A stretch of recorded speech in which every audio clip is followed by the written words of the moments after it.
Today, I'm going to be ranking almost every version of Renfield. Since Dracula has gathered so many different adaptations over time and inspired so many other works, I set 2 rules. Requirements in order to be included, if you so will. First, the character must be Renfield, and not a character that was inspired or based off of his personality traits and trope. This excludes, for example, Herr Nock from Robert Eggers' Nosferatu, or the character Fritz in James Whale's Frankenstein. And second, the media it's from must take place in a Dracula-related setting in one way or another. Also, I won't be covering Renfield from every version of the Dracula film. As mostly there are only minor to no alterations, I only picked out the most outstanding ones. If you're wondering why I'm making this video, it's because Dracula has been my biggest interest for many years, and at one sleepless night I wondered how many versions of Renfield actually exist out there that even I don't know of. And after starting a list, I thought this would make an interesting video topic, so here we are! One last thing before we get into the ranking, this is just my personal opinion, and I may also be a little biased on some of these entries. If you're ranking any of these differently, then that's totally valid.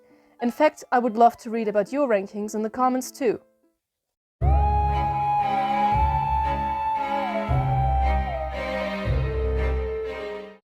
First up, we have the source material, the very first description of Dracula's servant and familiar. R.M. Renfield. Since he was the first, you can't compare it to anything really, so going off of insanity depicted in stories at the time, I think Stoker took a really interesting take on it. I love the way he's introduced in Dr. Seward's diary. You get drawn in immediately, it's such a sudden switch up to read, compared to what happened in the chapters prior. The way he's written gives a certain charm to Renfield, which makes you feel sorry or even empathize with him, while he's supposed to be the lunatic of the story. We never learn about his background and who he was before meeting Dracula, as we as audience are supposed to just accept the fact that anyone could be caught in Dracula's sway if he wanted to use them, making who Renfield was before narratively unimportant. We don't need to know who he was, as it doesn't matter. Which is a little sad for wasted opportunity and doesn't give much to go off of, but it also has its perks, with leaving it up to the viewer and room for endless possibilities on who this man could have been before becoming a broken soul. Also, I just love how the way he acts is getting compared over and over to dog behavior. They mention it at least 3 to 4 times, and it's the best thing ever. Given the fact that he's the foundation and written exactly the way Bram Stoker intended him to be, I am giving this Renfield a solid 10 out of 10. Right into the S tier. How could I not?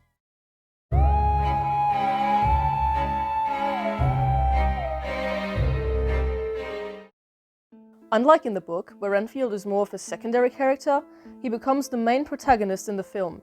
Instead of following Jonathan Harker on his journey, we see Renfield unfold instead. This is the first unique take of Renfield's establishment being vastly different from the original story. At least the stage play was based on, which was the first authorized adaptation of the novel and the only official thing that came before the film, also introduces Renfield mid-play as one of Van Helsing's patients, just like in the book. So the idea of making Renfield the one to take the lead and lead Carfax Abbey to Dracula was the film's original idea, making it unique to most Dracula adaptations.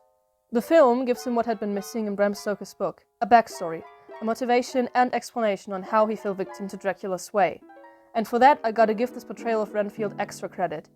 I personally prefer this take on Renfield's point of view, not just because the story is easier to understand and more cohesive to follow, but maybe also just because I'm Jonathan Harker's #1 hater.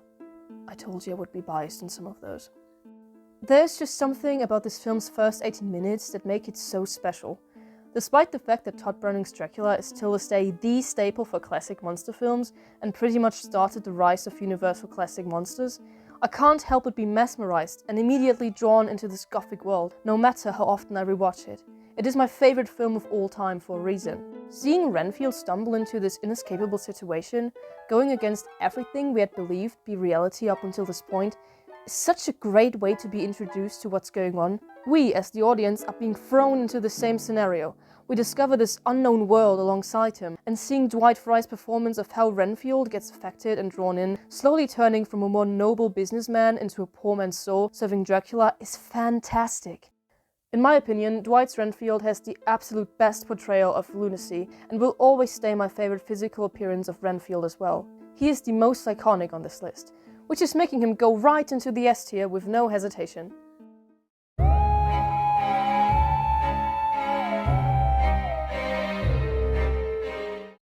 Not too different from the Renfield we just had, yet its very own and unique thing is the portrayal of Renfield in George Melford's Dracula, more widely known as Spanish Dracula.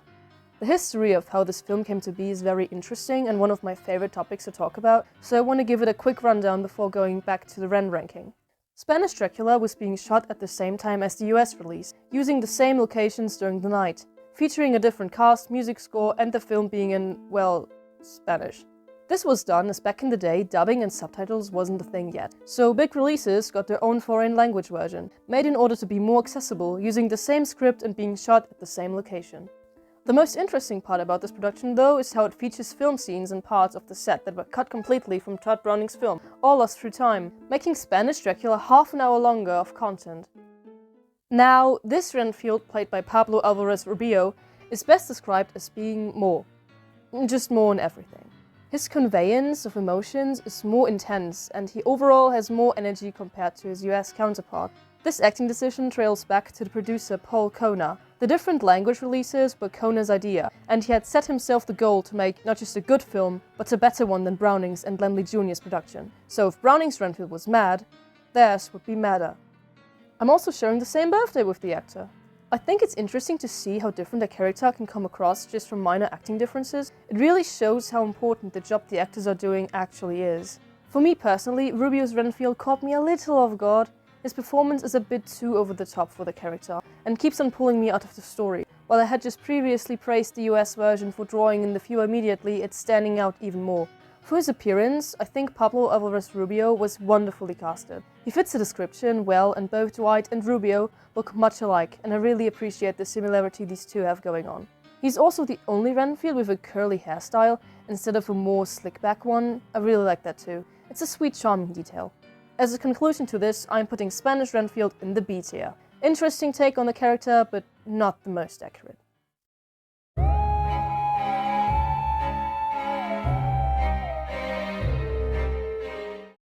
Next up, we have the newest and most modern portrayal of Renfield. Like, literally the most modern, as in modern day.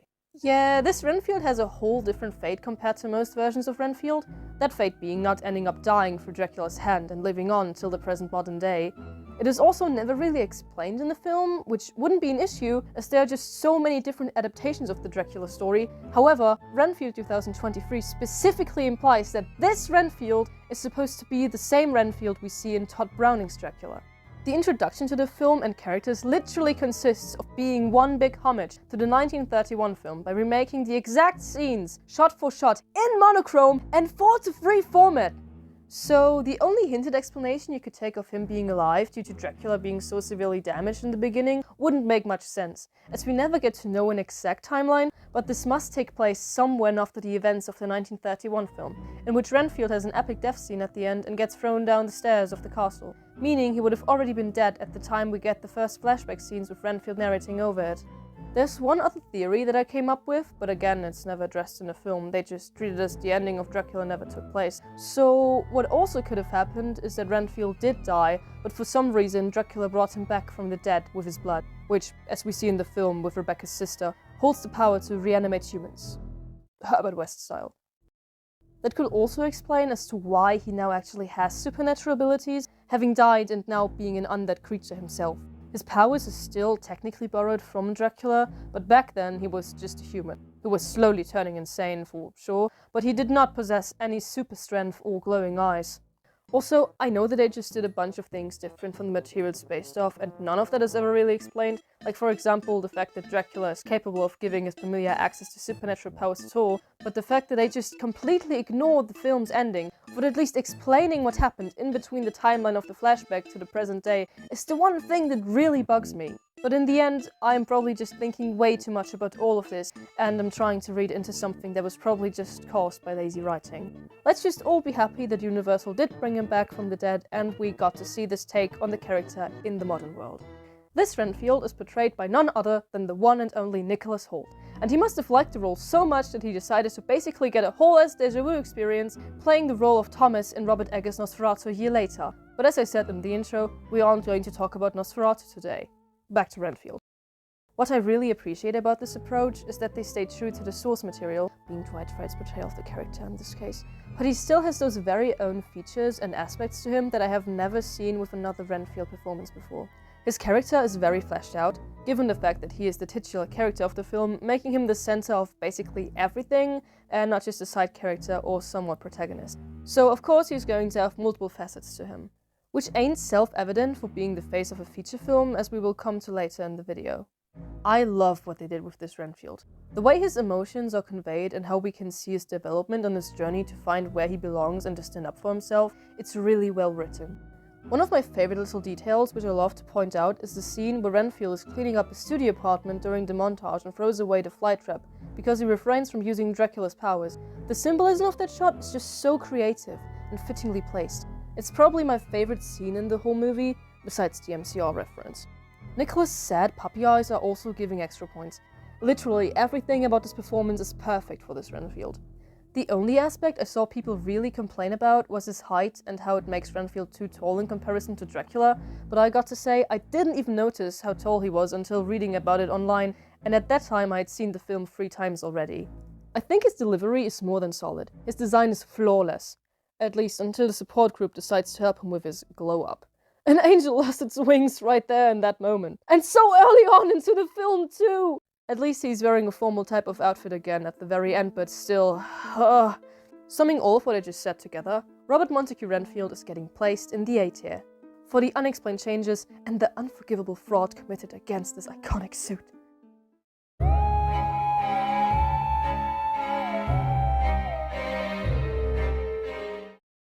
So, this one is our first show entry in this ranking. I'm talking about no other than Penny Dreadful's Renfield, played by the awesome Samuel Barnett.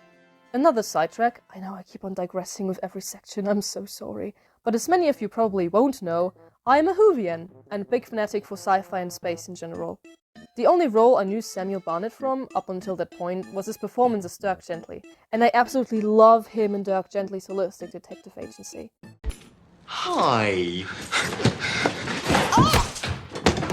The show is one of my biggest comfort media ever, alongside Cosmopilot and Dracula. Dirk Gently, we love you, and the show deserved that season. But back to the topic. When I found out that the same guy also plays Renfield on his show, I got so excited. I immediately wanted to know everything there is about Renfield, and Penny Dreadful as a whole, as the name did sound familiar, but I never watched it. My favorite part about Samuel Barnett's Renfield is how his unique aspects were written. He's a very tragic written character in the best way possible, seeing his struggles and the issues he has, which ultimately lead him to obey Dracula in the first place. Renfield is already a very relatable tragedy kind of character, but this version is by far my favorite portrayal of Renfield's tragic, edgy aspects heretofore. He's also very dark and mysterious coded, being the most serious approach to the character I've seen so far.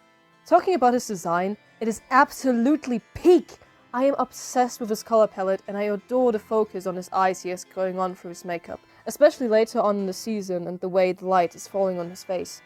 That's just a minor detail, but I also really love his smile that is sometimes charming and sometimes more threatening, but still in a polite, friendly way. It just adds so much with so little. Such details are the reason as to why I like Samuel Barnett so much. He's also a little more unhinged, but this time in a very fitting way and a really good example of how high energy can work compared to Spanish Dracula, for example, where I found the performance to be too over the top and taking me out of the story.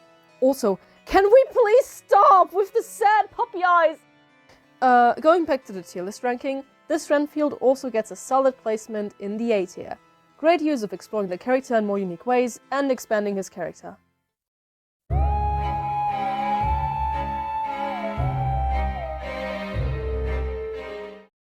Another show on the list, this time being the Dracula miniseries produced by the BBC and later on made available for streaming on Netflix as well.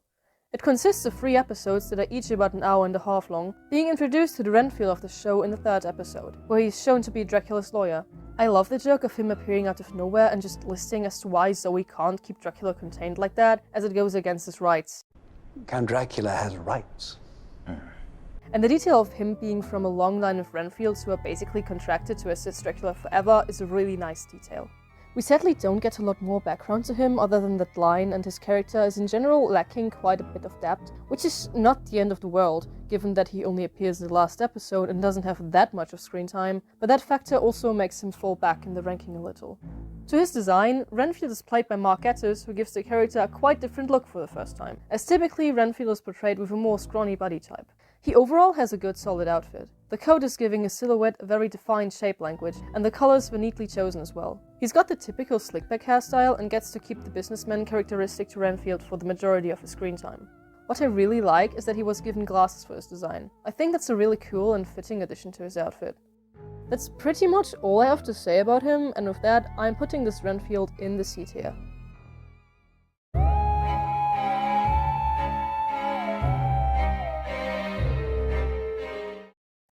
For the majority, probably the first film that comes to mind when thinking about the words Dracula and movie. I, for my part, dislike this film a lot actually, but I won't let that affect the rating. Maybe at some point I'm going to make an extra video just about that film, where I will go into more detail, but for now, let's just focus on the part that is important for this video topic. Renfield. In this film, the role is portrayed by Tom Waits, and also wears glasses, but there aren't this time. I really like the formal outfit he's wearing, but there's something about his straitjacket, I don't know what outfit, that just bugs me. I really can't put it into words, but I don't like it. In general, I'm not a fan of a lot of costume designs in this film, like Dracula's armor or his heavily red-leaning outfit. The one just looks super cheap, and the other would have presented itself way better if it was mainly black with red details. But back to Renfield. His performance is mid. That's how I can best describe it. Throughout the film, his whole performance is just in the middle. Not too much, but also not too less. My biggest issue is that he lacks a lot of depth to his character, and he just comes off as your stereotypical, slowly growing more and more insane role, leaving him very one-dimensional and bland. But hey, I really like his voice, so... Would you care for an order, Dr. Third, or canapé? No thank you, Mr. Renfield. With all of that, Tom Waits' Renfield is the first to be put in the C tier.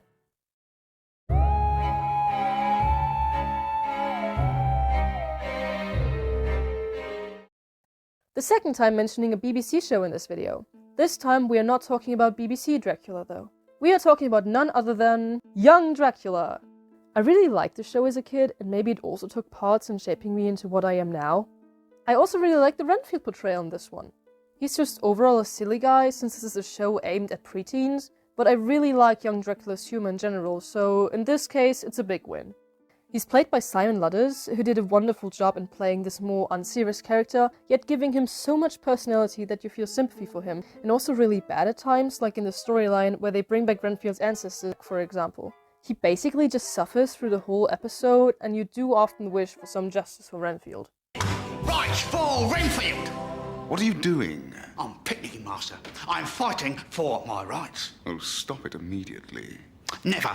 I demand recognition. Of course I recognize you. You're that disgusting, smelly imbecile, Renfield. Oh, thank you, Master. Now, go and put some trousers on. I'm trying to show Vlad that I love him. Oh. And all of that just because there was actually some thought behind his character, and is not just a brainless servant with no personality. My least favorite part got to be his appearance though.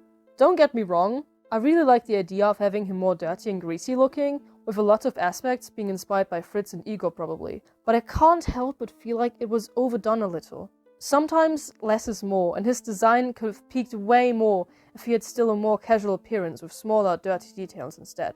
That would have given such a nice contrast. Overall, he is not the most accurate to his source material, which is giving Young Dracula's Renfield a lower placement.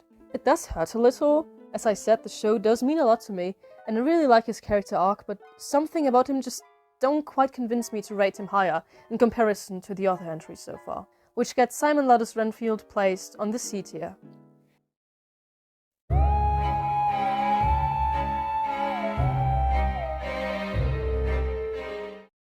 Nosferatu the Vampyre, or its original title, Nosferatu Phantom der Nacht, is a German arthouse film, produced by Werner Herzog. And if you know one thing about me, then it's the fact that I'm a big fan of arthouse. It features the infamous famous Klaus Kinski as Dracula, but more importantly for this video, Renfield was played by Roland Topor, whom I didn't know until looking him up for this video. And I got to say, this man did some interesting work, like Threshold of the Void, or The Butcher, The Star, and The Orphan for example. Also, that guy is an insanely talented artist. Anyway, to his job on playing Renfield, his delivery is surprisingly good. I love his laugh and giggles. They're so silly. Give this man a raise. But on a more serious note, I really like how he portrays the character. It's a little too much energy again, but the vibe that this film brings to the function low-key makes it work better than in previous examples where it was too high energy. Also, he gave us this legendary meme.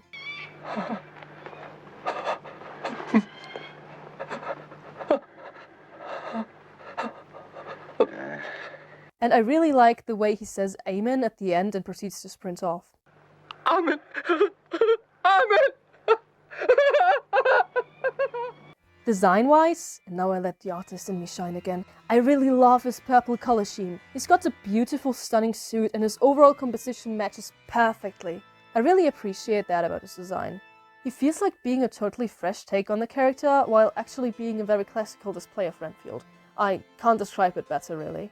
It was quite hard to decide where to put this fella, but I eventually ended up with putting him in the B tier, going off of comparing him to the depictions we had so far.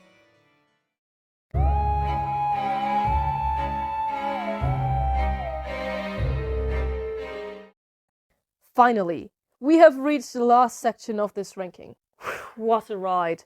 Now, for this video, I had to suffer through this whole thing, as there's no further description or summary of this film to be found anywhere. Trust me. I even checked the Monster and Slashers fandom wiki. The only thing you get is the same 2-sentence description on both IMDb and Rotten Tomatoes. So, in order to rank the Renfield in this obscure fever dream, I had to spend money. Money for this!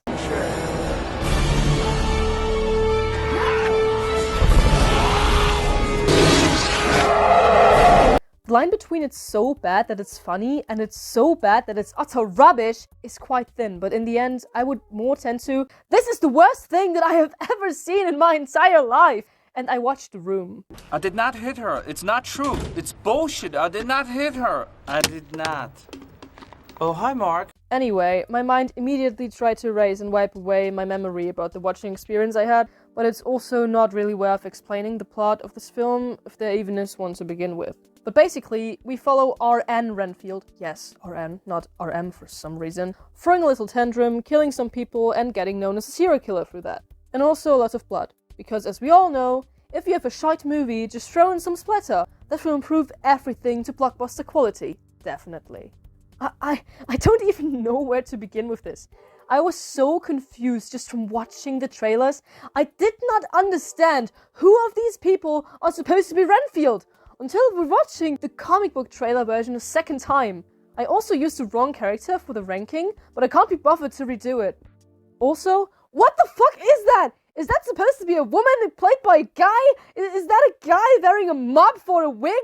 I don't know! But yeah, initially after seeing this, it is funny and entertaining to watch at times, but I just simply felt offended by seeing what they did to the concept of Dracula, and specifically Renfield. I know films like this are their own phenomenon, and usually I love those shitty bootlegs that guarantee an interesting time watching, but for the video, I had to give this a more film critic type of approach. And Renfield the Undead is not a good representation of Renfield. I'm sorry, but this isn't Renfield, and his behavior and plot has nothing to do with Renfield. Extra minus point for having the trailer jump scaring me with an explosion right after clicking on it. I legit jumped in my gaming chair when clicking on it for the first time. So, I think it should be clear which tier this entry is going into. Thinking about it, this isn't even acceptable. This piece of media deserves its very own personal tier.